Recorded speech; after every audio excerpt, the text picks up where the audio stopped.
Pertumbuhan dunia masih menghadapi tantangan akibat dampak tarif impor Amerika Serikat yang menyebabkan ketidakpastian tetap tinggi. Namun, ekspektasi perbaikan ekonomi ke depan mulai menguat. Assalamualaikum warahmatullahi wabarakatuh. Halo semuanya, perkenalkan nama saya Ganiana Gumilang. Pada video kali ini saya akan membahas tentang bagaimana kondisi sistem keuangan nasional Indonesia pada kuartal 3 tahun 2025. Terutama bagaimana KSSK menilai stabilitasnya dan apa artinya bagi pertumbuhan ekonomi kita.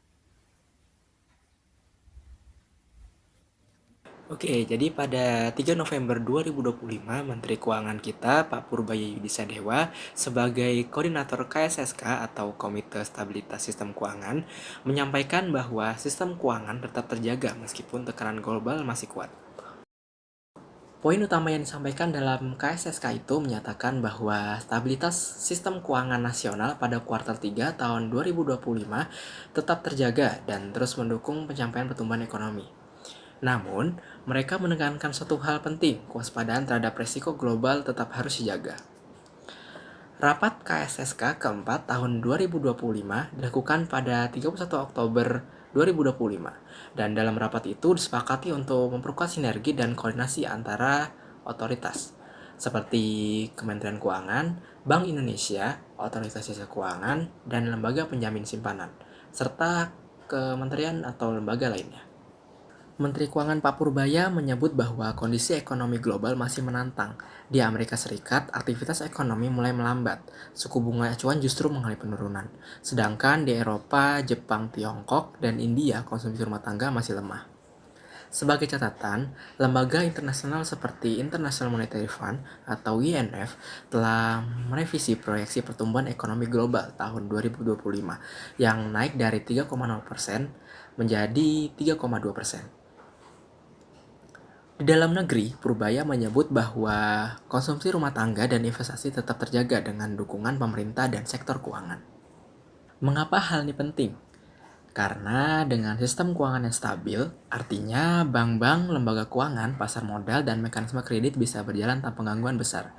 Hal ini membuka ruang bagi pertumbuhan ekonomi. Investasi bisa berjalan, konsumsi bisa tetap menggerakkan tanpa terhambat oleh gejolak keuangan. Apabila sistem keuangan goyah, maka efeknya bisa ke kredit, ke likuiditas, ke kepercayaan investor dan masyarakat. Kenapa KSSK memberi waspada? Karena ada tekanan dari kebijakan tarif impor Amerika Serikat yang masih tinggi, yang memunculkan ketidakpastian perdagangan global. The Fed memangkas suku bunga acuan sebesar 25 basis point pada Oktober 2025 menjadi kisaran 3,75 sampai 4%. Ini menunjukkan aktivitas ekonomi Amerika Serikat yang mulai melambat. Di kawasan Asia Pasifik dan Eropa, konsumsi rumah tangga masih belum pulih secara kuat, yang artinya pertumbuhan global agak tertahan. Walaupun demikian, ada optimisme dengan penurunan inflasi, stimulus fiskal di beberapa negara, dan kondisi keuangan yang lebih longgar, maka proyeksi global naik sedikit. Untuk Indonesia, ini artinya kita berjalan dalam situasi yang relatif baik, stabil atau yang bisa disebut stabilitas keuangan terjaga. Tetapi harus tetap waspada terhadap gejolak eksternal, misalnya perubahan suku bunga global, perubahan arus modal, atau lemahnya ekspor. Salah satu target pemerintah adalah pertumbuhan ekonomi nasional yang berkisar 5,2% di akhir 2025. KSSK menyatakan bahwa stabilitas sistem keuangan mendukung pencapaian target itu, karena bila sistem keuangan sehat, maka suplai pembiayaan, likuiditas, dan kepercayaan bisa terjaga. Sinergi antara otoritas seperti Kemenq, BI, OJK, LPS sangat penting. Misalnya, koordinasi kebijakan moneter, kebijakan fiskal, pengawasan sektor keuangan, dan penjaminan simpanan. Dengan koordinasi yang baik, respon terhadap risiko bisa cepat. Misalnya, bila ada tekanan modal asing keluar, bank sentral bisa mengambil langkah. OJK bisa memastikan lembaga keuangan tangguh, LPS bisa memastikan penjaminan simpanan tetap aman.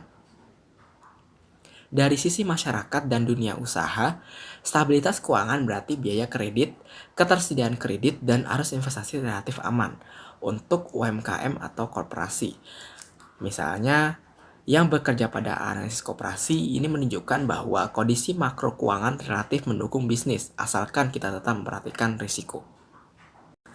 Jadi kesimpulannya, KSSK melalui Pak Purbaya menyampaikan bahwa sistem keuangan Indonesia pada kuartal 3 2025 masih terjaga. Dan meskipun demikian, tetap ada catatan penting. Risiko global tinggi dan sinergi antar otoritas harus terus diperkuat. Bagi pelaku bisnis, lembaga keuangan, koperasi, dan pemerintah daerah, arti praktisnya adalah tetap waspada tetapi juga dapat mengambil sikap optimis karena pondasi sistem keuangan nasional masih kuat. Mungkin sebagai penutup, marilah kita dukung upaya menjaga stabilitas ekonomi Indonesia agar semakin kuat dan baik dengan transparansi, kepatuhan, pengelolaan, dan risiko yang baik. Sehingga pertumbuhan ekonomi bisa lancar dan manfaatnya terasa di tingkat mikro sampai ke makro. Terima kasih telah menonton video ini. Saya akhiri. Wassalamualaikum warahmatullahi wabarakatuh.